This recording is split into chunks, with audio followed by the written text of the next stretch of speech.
बच्चों, स्वागत है आपका आज की विज्ञान की कक्षा में। मैं हूं पायल, आपके विज्ञान गुरु, और आज आप मेरे साथ कुछ रोचक जानकारी हासिल करेंगे। Good morning students. बच्चों, पिछली कक्षा में हमने यौवनारंभ में होने वाले परिवर्तन, चेंजेस ऑफ प्यूबर्टी के विषय में जानकारी हासिल की और हमने देखा कि यौवनारंभ में सबसे ज़्यादा दृष्टिगोचर परिवर्तन होता है लंबाई में वृद्धि, इंक्रीज इन हाइट। और इसका कारण होता है हमारे शरीर की अस्थियां, जैसे कि हाथ और पैरों की हड्डियों का बढ़ना। हमने एक चार्ट का भी अवलोकन किया था जिसमें लड़के व लड़कियों की आयु के साथ लंबाई में वृद्धि की औसत दर को दर्शाया गया था। आइए बच्चों, इस चार्ट पर आधारित ग्राफ का अवलोकन करें जिसमें आयु को एक्स अक्ष पर दर्शाया गया है व लंबाई को वाई अक्ष में दर्शाया गया है। यह ग्राफ आयु के साथ बढ़ती ऊंचाई का प्रतिशत प्रदर्शित कर रहा है। इस ग्राफ में आप देखेंगे कि प्रारंभ में लड़कियां लड़कों की अपेक्षा अधिक तीव्रता से बढ़ती हैं, परंतु लगभग 18 वर्ष की आयु तक दोनों अपनी अधिकतम लंबाई प्राप्त कर लेते हैं। अलग अलग व्यक्तियों में लंबाई में वृद्धि की दर भी भिन्न भिन्न होती है। कुछ यौवनारंभ में तीव्र गति से बढ़ते हैं और बाद में यह गति धीमी हो जाती है, लेकिन कुछ धीरे धीरे वृद्धि करते हैं। आपने देखा होगा कि आपके कुछ मित्र लंबे हो गए हैं, लेकिन शरीर की तुलना में उनका चेहरा बहुत छोटा है। तो बच्चों, यदि आपके साथ भी ऐसा हो रहा है तो आपको चिंतित होने की बिल्कुल भी आवश्यकता नहीं है। शरीर के सभी अंग समान दर से वृद्धि नहीं करते। कभी कभी किशोर के हाथ अथवा पैर शरीर के अन्य अंगों की अपेक्षा बड़े दिखाई देते हैं, परंतु शीघ्र ही दूसरे भाग भी वृद्धि कर शारीरिक अनुपात को संतुलित कर देते हैं, जिसके परिणाम स्वरूप शरीर सुडौल हो जाता है।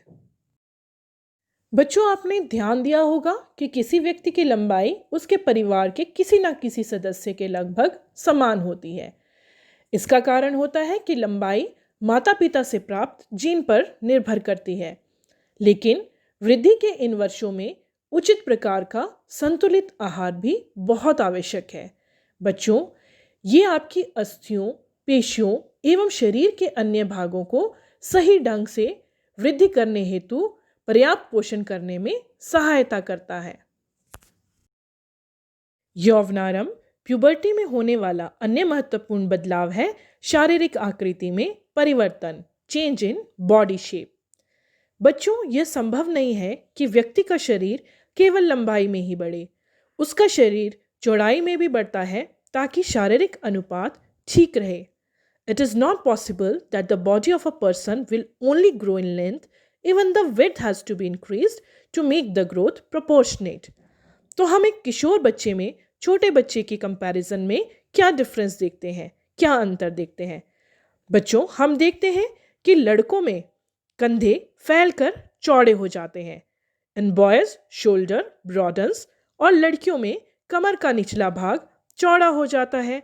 Girls experience the widening of the region below the waist. वृद्धि के कारण लड़कों में शारीरिक पेशियां लड़कियों की अपेक्षा सुस्पष्ट एवं गठी दिखाई देती हैं। इसलिए किशोरावस्था के दौरान लड़कों और लड़कियों में होने वाले परिवर्तन अलग अलग हैं।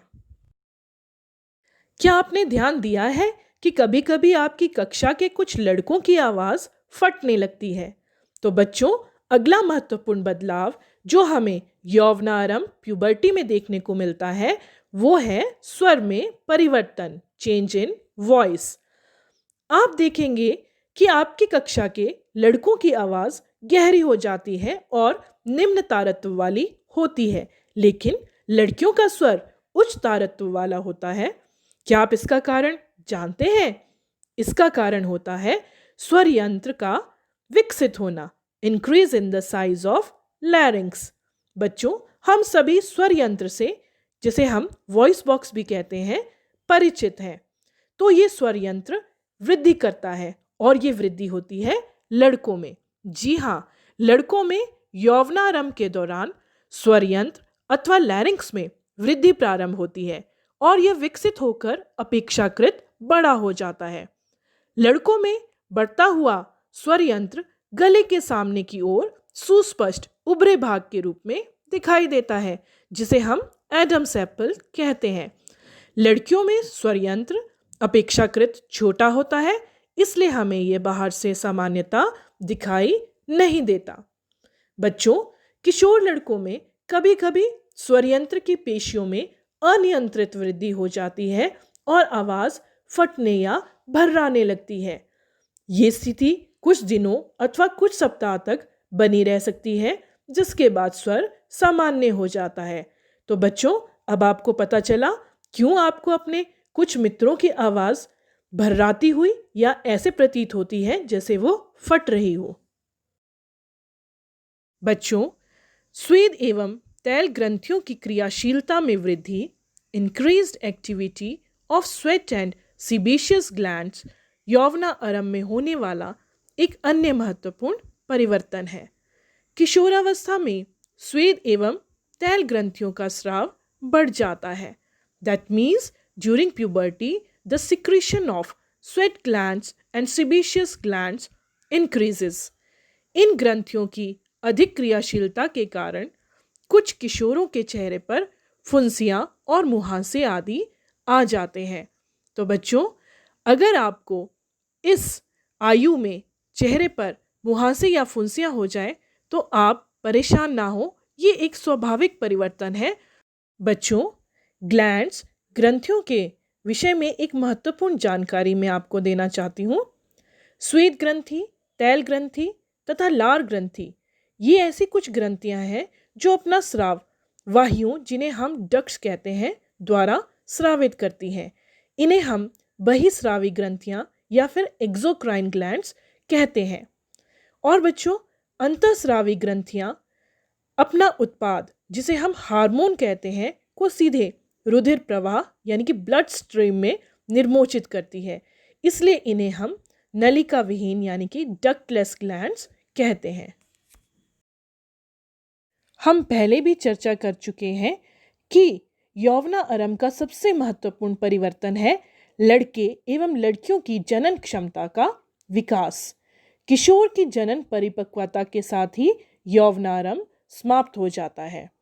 तो बच्चों, जनन अंगों का विकास यौवनारंभ का एक अन्य महत्वपूर्ण परिवर्तन है।